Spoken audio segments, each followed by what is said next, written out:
Welcome, everybody, to Mentor Time today. Not surprisingly, the end of the year, time to talk about the fourth quarter update on work trends and what we're seeing going into 2026. There's a lot of things coming out, including this morning's Bureau of Labor Statistics. Got here just in time. So here's today's takeaway. AI is settling in. This is nothing you all don't know already. We are seeing that companies are realizing that they need to do it, and actually how they should do it. They need to do it differently, which means you also need to do it too. And I know many of you are using it in varied ways, but hopefully today's discussion will also give you some additional ideas. So as we go through our takeaway, hi, Mary, welcome. The focus will not be totally on AI, but of course it's going to permeate a lot of what we're doing. If you don't mind either unmuting or putting in the chat, what work trend concerns you right now? Anybody want to unmute, or do you want to just write something in the chat, or you may not have anything to contribute? Priscilla, you're unmuted. I think if there's a concerning work trend right now, I think it's the overall consumer lack of confidence in the hiring market. And this remains especially true, I think, for folks who were disbanded from the United States Agency for International Development. I think that's hugely important. You'll see indications towards it in what I'm presenting today. So I'm happy to hear your specific perspective. Anyone else? Yeah, I was going to say actually that is a challenge because we're seeing it here in Mexico is the consumer confidence is reducing visitors in some ways, like from the United States mostly. Canadians are coming here, but there's definitely a lull. And this is normally supposed to be a busy time. It isn't. So I think it's directly related to consumer confidence. Thanks, Ron. That's totally true, as well as the challenges of the America First flag that is flying right now in terms of getting in and out across borders, which I know from my Canadian friends as well. All right. Thank you for contributions. Appreciate that. Here's what I'm hearing. Some of these may be sounding similar to things we've discussed already, but they're still here and they're still complaints, requests, and pain. Now that AI can write me better, because it has improved, what's the issue of relying on it? And we're going to talk some specifics on that in terms of what it should and shouldn't do for you. We're also hearing a lot of people who still are saying, I think I know what to do to get an interview, but every time I do it, I don't get an interview. And that's hard. You'll see at the very end a late breaking discussion from 2 weeks ago about LinkedIn changing its entire approach, not just the algorithm. And despite my grammar error, how long will this job situation continue? People ask me, I think it's just as a discussion point because they want to have some way to talk about the efforts they're putting in. So here's what we're going to talk about today. Where are we now, and what am I seeing about going into the future in the next? And this is going to be heavily AI getting right-sized, but it won't feel like I'm only talking about AI, but all the information that we've gathered now from 3 and 4 years of experience as the GPTs have grown. And we always end with, what should you do? And I have some advice, mostly from experts out there, but some really good advice and late-breaking advice from a post this morning. So where are we now? As we head into, first, generally, the jobs employment situation, the American Bureau of Labor Statistics stats have changed little from September. Now, there were no October results because of the furlough, the government shutdown. The unemployment rate has risen in 2 areas, healthcare and construction. Neither one, I think, is a surprise because we knew there was a big exodus, and has been and still is, of employment in healthcare, people leaving and people not necessarily taking certain jobs. And the biggest change that was announced in BLS was continued job losses in the federal government. Number of employed people, 7.8 million, but you may remember a couple times ago I showed you, I believe it was Colleen Paulson's calculation of over 10 million people unemployed because of all the ways people aren't counted. They seem to be accounting for some of this. There are 5.5 million, which is almost a million more than September, which is, or maybe it's over the year. I should have looked more carefully. These are people who are employed part-time for economic reasons, but not in the job they necessarily want. And there's over 6 million people who want a job, but they're not in the workforce for a variety of reasons. I was interested to see a month or so ago a post from a woman who talked about the She Session, and she first documented this in 2020, showing that women were losing jobs faster than men, partly from the economic downturn at the start of COVID. Here we are now in 2025, almost 500,000 women, and predominantly Black women, have left the workforce since January of 2025. But not because they wanted to. They were pushed out by corporate choices, political choices, and the climate that makes caregiving and paid work balancing very difficult as return to office mandates were implemented more and more aggressively and strictly. More She Session, I talked about these return to office mandates decrease the flexibility that women, and many of us, women and men, both were, all genders, were taking advantage of in COVID lockdown. Public sector layoffs are the biggest job losses, education and health services, where a lot of women have been employed. This surprised me. Childcare costs are almost $12,000 a year annually, and that's way beyond the reach of for institutionalized center-based care, formal centers. And pay gaps continue, and there is a lot of burden of unpaid elder care for people who are old, like me, lots of us old folks that need help. In the global health scene, Wayne Voda just posted this yesterday. I was glad to see the summary. In the documentation of job losses from January of 2025 to now, almost 250,000 jobs lost. We estimate that this probably double that. 167 organizations in 150 countries were affected. And USAID went from 10,000 people to the 290 that they have right now under some version, something at State Department. The layoffs are continuing globally, and they all affect the UN agencies, a large part because the US government refuses to pay our dues to the UN agencies. So 5,000 at UNHCR, 6,000 at WFP World Food Program, which is a 30% reduction. And WHO generally will be making 22% cuts by June of 26. Continued layoffs in the global sector. This was from Scott Galloway's predictions for 2026, his chart that I caught a screen grab of. Amazon has had a lot of layoffs. Many of the companies have, Microsoft as well, over the last 2 years.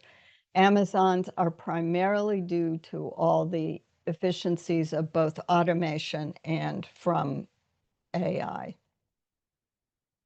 Colleen had an interesting newsletter. This was actually also in a post on LinkedIn. You may have seen it last week, I believe, talking about the job situation that Amazon's going to cut another 14,000 corporate jobs. Other big companies are saying they're not going to hire for staff. They're just going to wait and see and let AI handle it. So she said at the bottom, millions out of work for months and actually many for years. Major companies refusing to hire. Job postings down 33% on LinkedIn. I didn't get a citation for where she got that. I tried to find it quickly and couldn't. And she also said 41% of you on LinkedIn are searching for more than 12 months. Again, I don't know where that data came from, but she's very good. She's the person I usually quote. In fact, she just wrote a post today about the BLS statistics. She usually beats me to getting them, and I use her numbers. We are seeing this. We're also seeing some things that I've talked to you all about before. Not only are portfolio careers rising, and I've mentioned whether you're unexpectedly self-employed from job hunting and having to make do, whether you're choosing part-time work to make do, portfolio job search is becoming a thing. And at the same time, only 22% of US workers, that's the employed workers they survey, want to work only in an office, meaning going back to work at an office 5 days a week.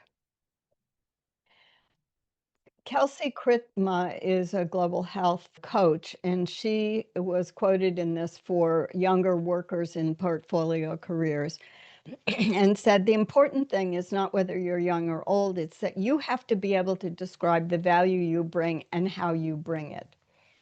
And she projects that you have to continue to be proactive about making your own opportunities. Again, not anything we haven't talked about at least twice this year, because I've been big on making sure you all are prepared to run your own portfolio careers. And a couple of you on here or regular attendees are doing that, whether it's your choice or not, you're piecing your work together. One of the interesting things I read in a brief article about the interview scheduling gap was that recruiters are actually having to do more work for fewer job openings. And this comes from, I don't know where Workday got a global 32% increase in job applications while open roles have dropped by 13%. I can believe that. The 32% increase, I would say it's probably closer to 50 with a lot of people using Easy Apply. But what they're saying is that recruiters aren't totally using automation for all of this. So they get more applicants, and they still need to figure out how to get to applicants that they're going to review resumes for and then do assessments and interviews, et cetera, et cetera. So that's the general scene. Let's look at some of the specific job seeking changes. This Vanessa Rath had this very interesting post, and there's a lot here that's interesting. The important thing is she's seeing a lot of fractional hiring gaining what she calls serious ground in the UK and beyond. So it's not just in the US, it's also in the UK. And in Europe, I'm assuming she's seeing that. And I'm not surprised people are wanting to do more with less, or maybe the same amount with less time, so that they can also determine where AI fits in their portfolio. And Tony Restel just posted this the other day, saying the UK job market is also challenging like the US. He said they've had 3.5 years of nonstop decline in permanent jobs. I assume he means full-time employee jobs. He also mentioned that in the last 5 years, they've never seen a month or this recent numbers have grown the fastest for the fewest numbers of vacancies. Difficult situation. The interview scheduling gap I referred to a couple slides ago was also had this interesting slide from a Greenhouse 2025 Workforce and Hiring Report, showing that US candidates are doing some things. We've talked about this before, about people who've been on one-way AI assessments, and they're being asked to do all this typing and not given enough time to correct any mistakes or any spelling errors or whatever. They're ditching at a 1/4 ditch after poor communication or long delays, where they ghost the employers, 23% after poor interview experience, 18% after learning more about the company's culture, and 17% learning on the scope of work. So it goes along with what we've talked about before. Companies need to put their best foot forward, because the initial greetings of how you're hiring are how people are perceiving your culture. Hannah Morgan's, whose newsletter I get every Sunday, and it's one of the first things I read on Sundays because it's always full of value, had a post the other day and was talking about the mismatch between where employers show their jobs and where people who are job seeking hunt for their jobs. So here are the top places besides job boards that employers promote their jobs. And this is where iHire is saying this is where I have the wrong section in here. This is where we're going. This should be not the employers, the employees to be job seekers. So the top left is what employers are doing, posting on, they're using referrals, social media, whatever. Job seekers are looking at job boards, LinkedIn and other networking sites and industry-specific job boards. And so you can see there's a huge mismatch. And Hannah's point was, this is a potential for people who are job seeking right now to get ahead. Referrals may be difficult, but company website, I do know a lot of you tell me you actually go to certain companies and you look through whatever is available in their careers section. Social media, apparently TikTok is much more of a recruiting site than I knew about. And don't forget about your alumni school networks and career centers. I know mine at Tulane and the University of Rochester, two big private universities, have great alumni benefits and networking that can help. Jessica Hernandez, who runs Great Resumes Fast, had an interesting post on LinkedIn jobs versus Google jobs. And again, I don't know where she got the stats from. I'm hesitant to use them, but I couldn't verify that they weren't true. I don't know that they're getting, LinkedIn gets over 100,000 applications per quarter. That is, I believe, when it says click apply through LinkedIn, but not specific. And somehow she found out they have a 3.3 response rate, and no one's saying what response means. But when you apply on Google Jobs, 9.3%. So you've actually tripled the response rate by using Google Jobs. So she says Google Jobs is 3 times better than LinkedIn in some fashion. Inbound applications via company career page is where 43% of hires actually happen, which is great because we always tell you, don't apply through LinkedIn. Don't apply unless it's on the website of the company directly, unless you have no choice. And I've only seen a couple of times that I've seen it must be through LinkedIn. Glassdoor, I was surprised. They said, again, no data, outperforms LinkedIn for converting applications to interviews, and niche industry boards more than the bigger ones. And you're going to hear a little bit similarly later on. Go for where the smaller businesses are because that's where you're going to get more attention. So just a thought from you. What was useful about what I went through, or what was something new that was helpful in terms of what we've seen in this past quarter and where we're going? Or unmute if you prefer to just say something.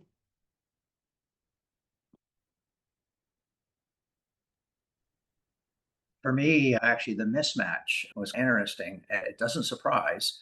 And I guess that's the really important information when we know that job seekers are looking perhaps in the wrong places. And that's quite startling, really. Thanks, Ron. Yes, I was struck by that too. Priscilla. Yeah, I think the same thing. I think what really stood out to me is I'm like, oh, that's what I've been doing wrong. I keep looking on LinkedIn. It sounds like referrals through like soft or warm contacts. I'm not sure what the proper terminology is.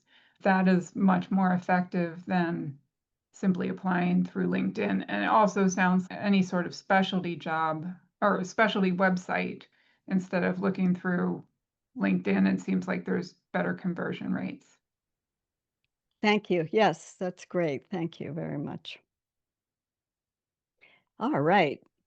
So let's go on to 2026. AI getting right-sized? I think so. Just a comment, if you wanted to, in the chat box, how has your AI use generally changed in the last 6 months? Curious about, are you doing more or the same as 6 months ago? Are you using more different GPTs or doing more tasks with it? I don't want to make you give a long, huge dissertation size abstract, but just curious how you're using it differently.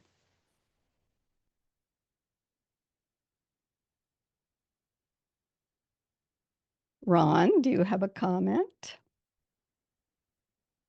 All right.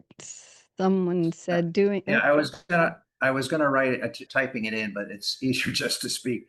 Yeah, for me, actually, it's stabilized. I got into it. I got really excited, and then I think now, yeah, I've stabilized as I've become, I guess, knowing the limitations and all the rest of it. It's just stabilized.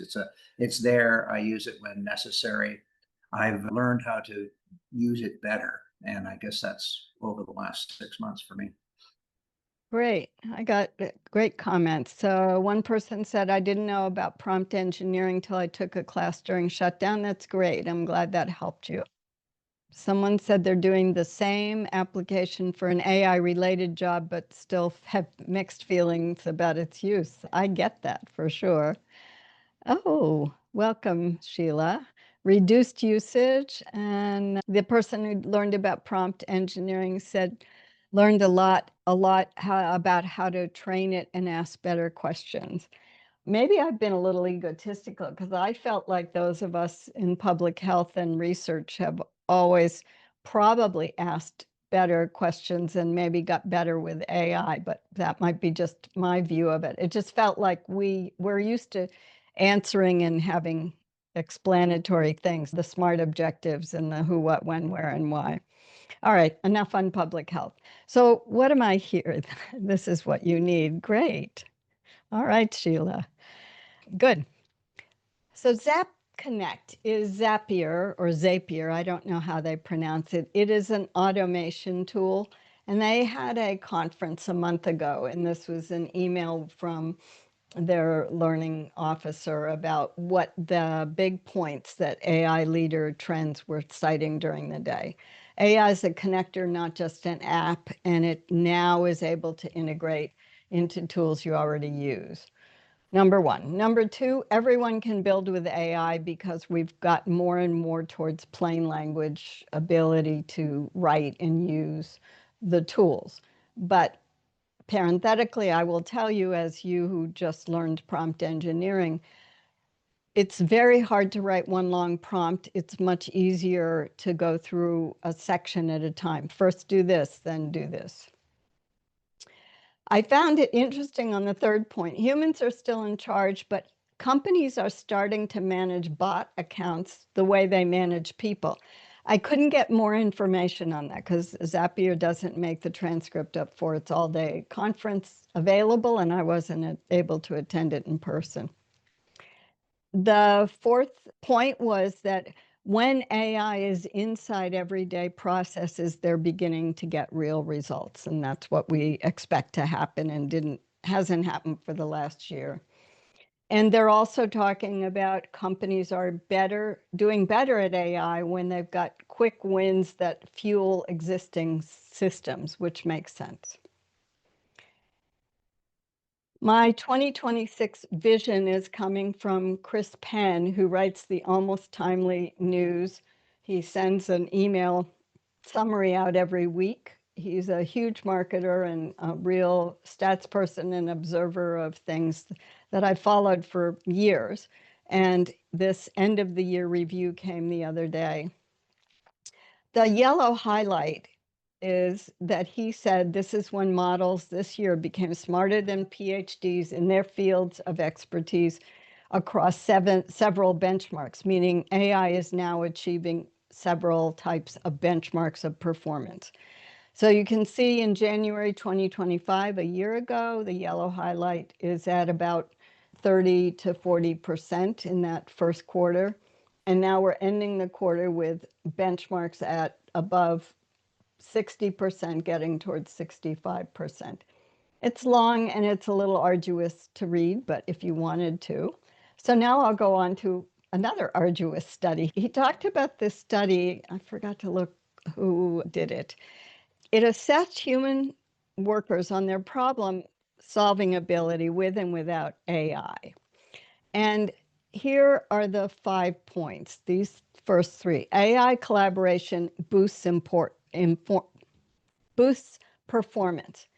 And what he said is when humans work with an AI partner, they get this teaming up that is called synergy. But the second point's important. The collaborative skill of the AI working with you is different from your solo skill where you would not be collaborating and doing something yourself. So it's not that AI collaboration always brings the synergy. You'll find that, as he says in number 3, AI helps with the most with the hardest tasks. So that is where it's hard for you to complete things alone or need a performance boost. Using AI will get you there. The fourth, which I really was happy to see because we heard a year ago that this was going to be helpful to lower ability users. Performance for every person using AI changed, and those that were the smartest or the best performers in AI at their level did well. But the biggest jump in performance was at what he calls lower ability users, the study that did this. And that means that AI can help level the playing field. And the fifth is theory of mind. And I didn't know a lot about this, but the important thing for me was the yellow highlight at the bottom. Perspective-taking skills are dynamic, so the moment-to-moment changes in how a user's theory of expression during a dialogue influence the quality of the AI response. What I read this to mean was the way in which you interact and guide the tool that you're using, the AI partner, is going to affect each time you do it, what kind of quality you're getting back. He also talked about another thing that is being helped. Now that, and we just heard this from Zapier, that AI tools connect people, connect automated processes to free up people. So that he's calling every company added connectors. I think Zapier called them connectors and tools. But the example is that if Gemini's in your email, it can look and say, Sue, you've got to answer this email right away because it's the most important thing, which reduces your cognitive load for thinking what's in my email and which one should I answer first. Excuse me, this was supposed to be a hidden slide. So I'm not going to go over it because it's not something I felt was important. All right. We are getting into a situation where the job situation for young adults under the age of 30 is severe. It's severe for a lot of age groups. But the bracket who are now unemployed and not able to get jobs means that there won't be a mid-career, they're saying in 2 to 3 years, mid-career professionals, but means that middle belt of people before they become mid-level managers won't be there. In 5 to 10 years, you won't have people, not executives, but as leaders that have, because they've not had time in business for 5 to 10 years.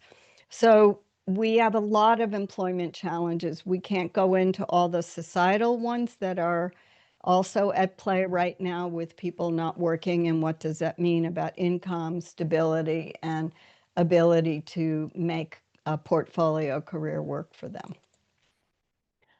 But I was pleased to see a few weeks ago this post from Hannah Fang, who does recruiting, and talked about what they're seeing increased demand for despite the cooler job market.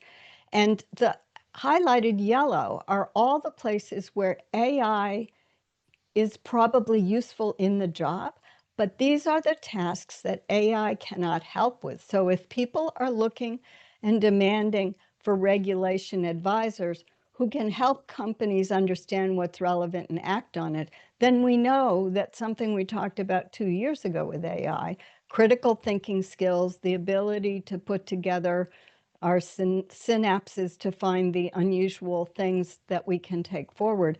These are specific job parts that are going to still need humans. Project managers who can translate circular strategy into real operations. That would be interesting, et cetera, et cetera. So just a comment that we are beginning to see the reality that companies are dealing with. Here's where we can get efficiencies, and here's where maybe we're still going to need mid-level managers. Maybe we can't fire our marketing people. I was interested in Martin Redstone's post about a study that he knows about, or a theory hypothesizing the idea of AI taking on the drudgery of repetitive tasks. He says what they've discovered is that the boring work that AI is doing, turns out when we did that boring work, it was rest. Now, I don't totally agree that taking notes in a meeting and then transcribing them and making a list of all the actions was restful for me, but I get the point. So he calls this, when we remove these breaks from harder work, he calls this work densification. So the hours you're working haven't changed, but you're working at a more intense level because AI is taking the drudgery out of making a summary for Sue of MentorTime's topic and what were the key takeaways. He says the solutions are, we're going to have to acknowledge that we cannot do deep work for a long period of time. So it may take less work to do the deep work, and we need to understand that it's not just the hours we put in. He says we need to bring back the buffer and that meetings should be shorter to allow rest periods between the work you do for short meetings. Good luck. And then finally, he's asking people not to have ChatGPT write your thank you notes, not to have ChatGPT congratulations. You should keep those to maintain your connection. I thought that was interesting. Curious about anything that you learned about this AI section that was new or helpful? Unmute or put it in the chat.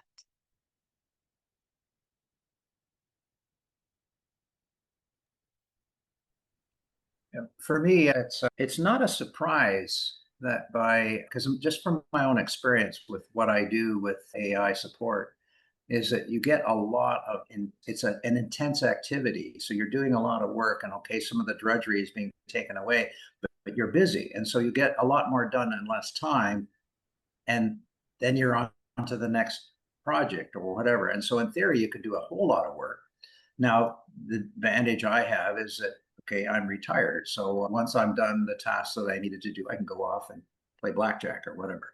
And so for me, it's less. But I can imagine that if you're heavily involved in an AI supported position and you're being effective, you're going to be tired. You are.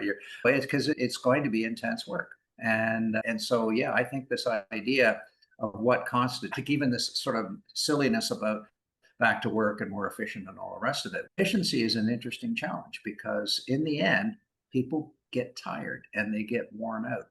And yeah, okay, AI can do it forever, but it needs the prompts and it needs the effective work from the human element of it.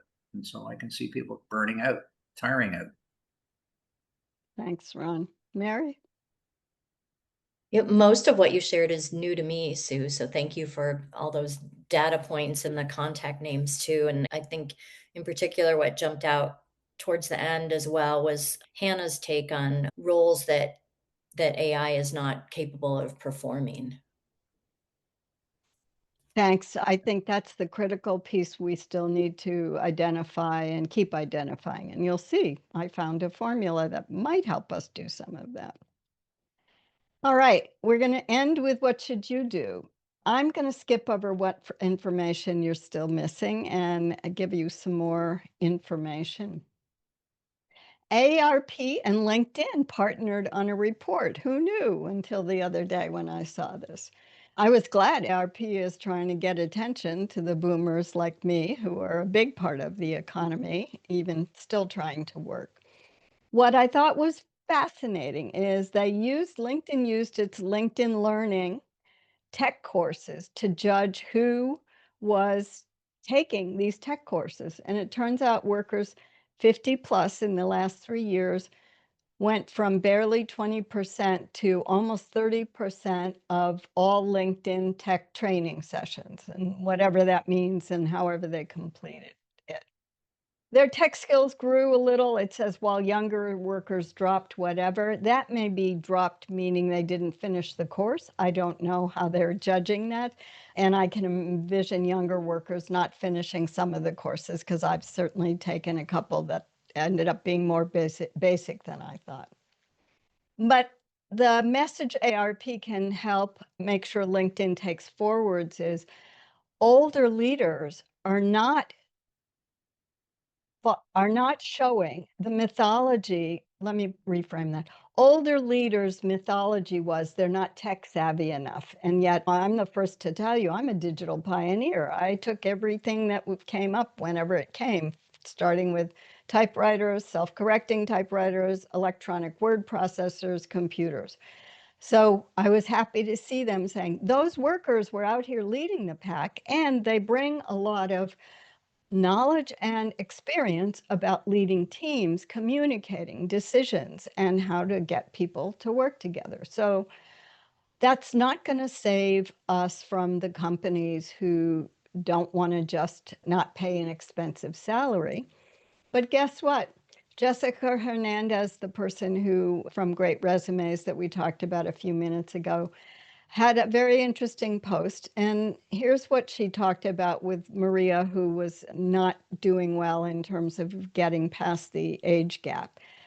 Jessica said, you've got to address these things very openly. And there's more in the post that you'll find. Oh, there's a reference in the list of references. Flight risk. They're assuming that you're going to take a job with some company and you're older and you'll leave when something better comes along. They're assuming that because you were already a VP that you're going to want the same salary expectations. And in many cases, people don't necessarily expect to have the same salaries or even more. And they worry that older employees won't respect younger bosses. And I think of myself and think, oh, I'd be happy to have a younger boss and let them manage people, and I get to do my technical work. Saw 2 days ago, my friend Sujani, who runs the Public Health Career Club at PH Spot, that many of you know about, wrote a post about what you all should be doing to ensure your active career going forward. Now, I call this AI plus you in 2026, because there's 2 AI points here. Her first one, which is experiment with AI tools. Learn fast and stay adaptable. That's showing realistically, and AI is the best example we have nowadays for us to say we are continual learners and we're putting that learning into practice. Treat comms as a communication as a core skill, not a soft one. I think that's important. There's a lot of ways we communicate, and build networks before we meet them. Those 2 are not really new. But her fourth point, which is the other part of AI, understand data at even a basic level. But here's what I want to say to you. It is very easy to get AI to do your work for you, especially in data-related work, whether it's financial or healthcare data or whatever data we're analyzing. I know when I get frustrated writing an Excel formula, I turn to Perplexity or one of the LLMs and ask it to write me a formula. But I stopped doing that and I realized I can try it. So I do try it, and I've been trying to build up my Excel skills. So don't rush to get them to write your code for you. First, you try to do it and then figure out the troubleshooting so that you can get to where you want to not just understand the data, but start visualizing it. In her case, she's taking more of the epidemiology approach.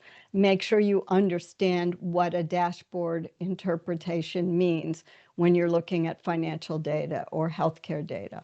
And then she talks about learning to ask stronger data questions, which again, I think that ChatGPT, any of the GPTs can be a partner with you and help you work through it, but it would be more along the line of, here's the kind of data that I have, and what I've seen in the charts is X, Y, and Z. What are you seeing that I'm missing? It can act as your mentor, as your tutor, and we talked about this several months ago.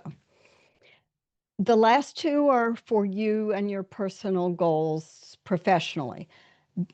How do you want your career to unfold the next 12 to 24 months? She talks about mapping it and mapping the skills you need, roles that align with your value, and how to move it forward. And then managing your energy and setting boundaries. More companies have become used to more boundary related work, like people who aren't going to work on weekends, because the youngest generation who's working right now has made it clear that they value their free time. I'm not saying every company accepts it, but some do. Resumes are still important, but now, and this again, this was from Adrian Tom, a resume expert I quote often, who said, we really need people to understand we all can tell when you're writing with AI. We know when you're writing with AI. The way you're going to get attention, she calls it winning interviews, is to be authentic and have clarity. So story first resumes is what she's talking about. What I see this as is the kind of things those of you who've worked with me in any way know that I talk about making sure you can tell a compelling story that uses data, whatever data you have. And I'm big that metrics don't necessarily need to be a hard number. She mentions also skill stacking, which for me, that's looking at your transferable skills and making the relationships that stack up to what the job is going to need. And I think by hybrid fluency, meaning being able to work both remotely and in hybrid, but I couldn't get, there's nothing in her post. And when I searched for it, it didn't really have a definition, but that's what it seems to be. So then this morning, as I was finishing up the graphics and trying to make this more interactive for you all, Lauren Grief, another great person that I follow, wrote, and this was written specifically for, as she said, senior job descriptions are 30 to 40% misaligned with actual, I covered it up, with actual expectations, according to the Harvard Business Review newsletter. I think she gets it. So she talked about how you can align you with the real job posting. And the real job posting, what she says is, this is her process. It's a 2-page thing here.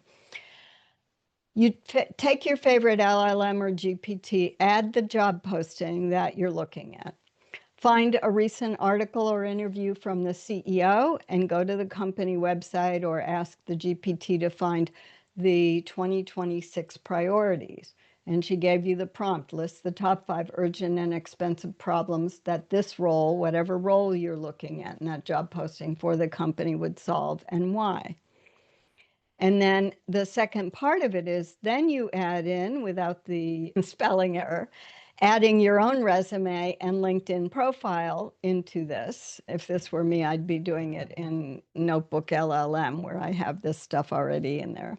And then she wrote another prompt about what you should ask for. I think that there's a third step you could do, but at the very least, this is going to get you looking. This is the kind of research coming forward that we used to do after we got an interview request. We would go look at the company website and say, oh, they have this problem and that problem. She's saying now start addressing it. And this goes along with what Adrian Tom said about telling a compelling story.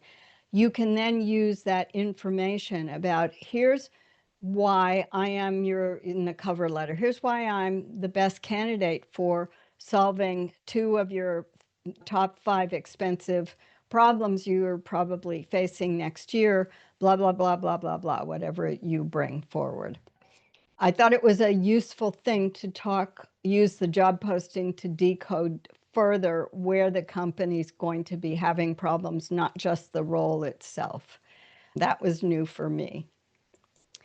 And then I called this 360 Brew in LinkedIn because this is what it was announced as several weeks ago, but now 2 weeks ago, and I took Kevin D. Turner, who's known as the president of LinkedIn on the internet because he keeps track of every single change and things here.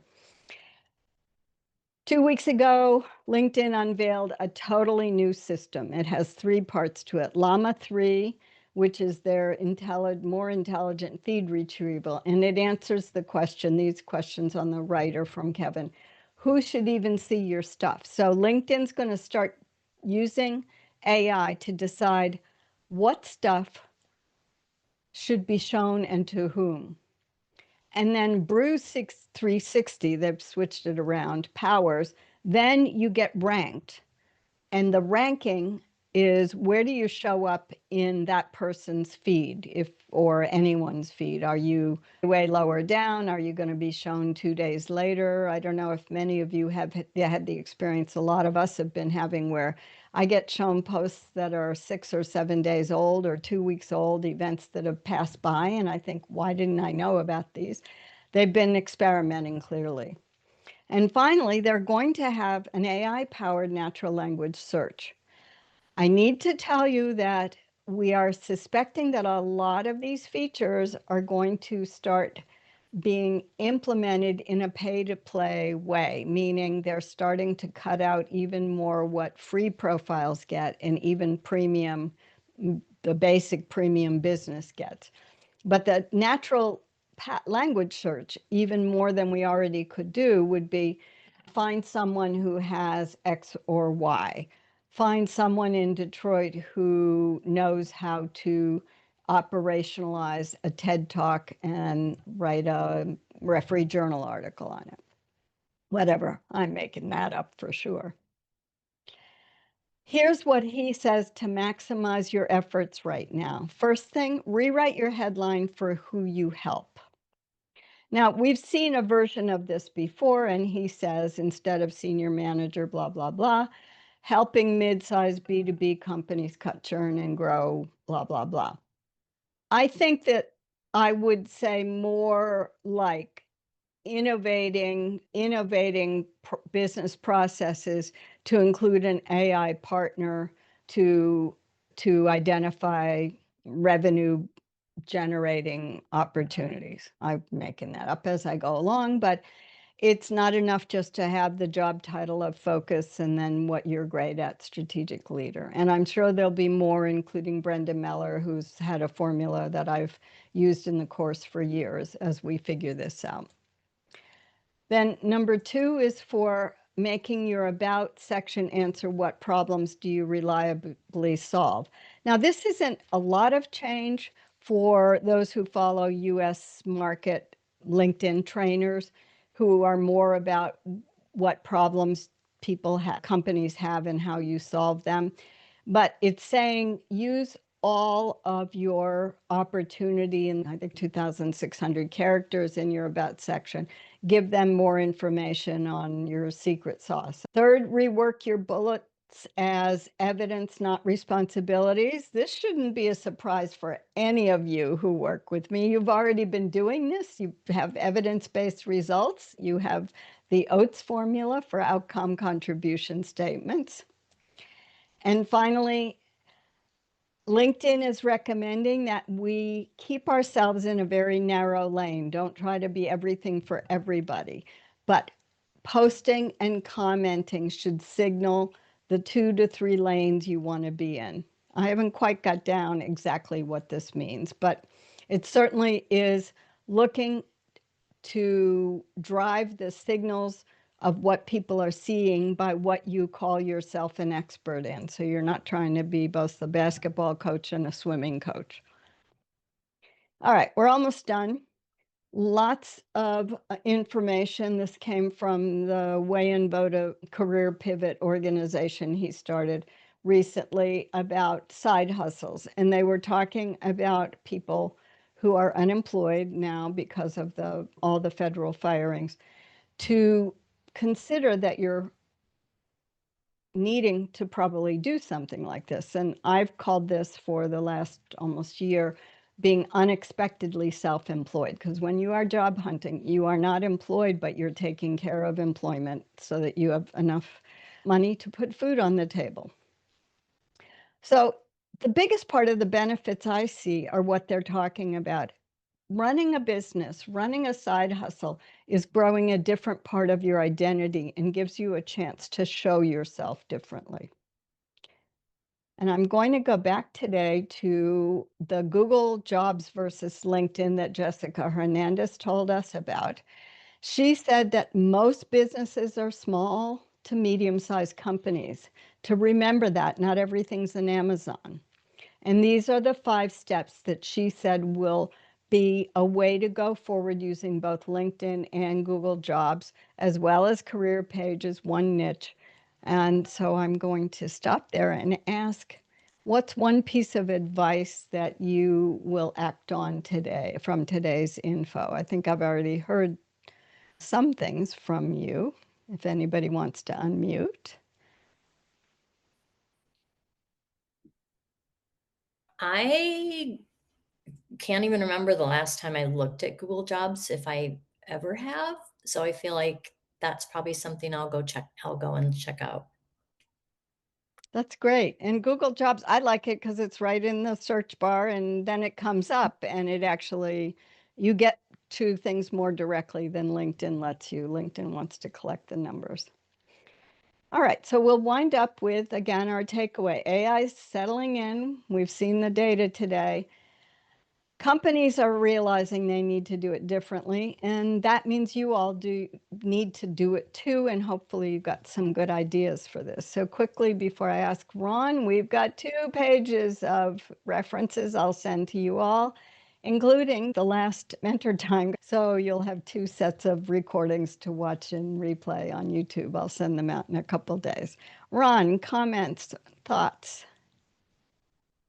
Yeah, it's always interesting. I think monitoring how AI is changing the world, and we get to change it too, I think. And I think this is where it is that as the idea of pairing ourselves with an AI support system of some kind, and then instead of seeing it in a fearful way, but embracing it, I think that's critical and going forward. And because I think people who will resist will end up not doing particularly well. And what I thought was that interesting statistic early on in the presentation was this idea that those folks who have are less competent, I'm going to say it that way, do better. So when they use AI support, they're going to show at a higher level. And the difference between them and someone else is significant because their potential for improving performance is much higher. I think that's a really, really interesting thing. And like you said, leveling the playing field. So yeah, I think this is really good. And I'm glad we continue to monitor this. I know. 4.5 years we've been doing the reviews. Yeah, and it's quite interesting how what the nature of a quarterly review looks like. And at one point in time, it was what is the changing nature of work like? And now it's more, okay, the work has changed. And Oh, it's that's a not good point. Yeah. really, work is changing in ways that we would not have been able to. I think we were predicting it several years ago, but it's here, it's now. Thank you. All right, it is late, so I'm going to ask you, Ron, to close this and tell you that I will get the mentor time appointments from my calendar, are on my calendar for January forward.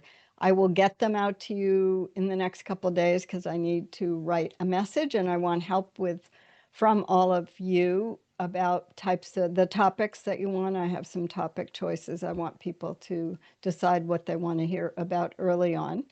And we'll go from there. So Ron, thank you for closing the meeting. Yeah, thanks very much. We had a few people here and some have had to drop off early. So thank you for joining us. And I look forward to seeing you in the new year. It's going to be exciting times. It's going to be interesting times. And I look forward to being with everyone after the new year. All right, everybody. Happy holiday season, however you celebrate, and we'll see you next time.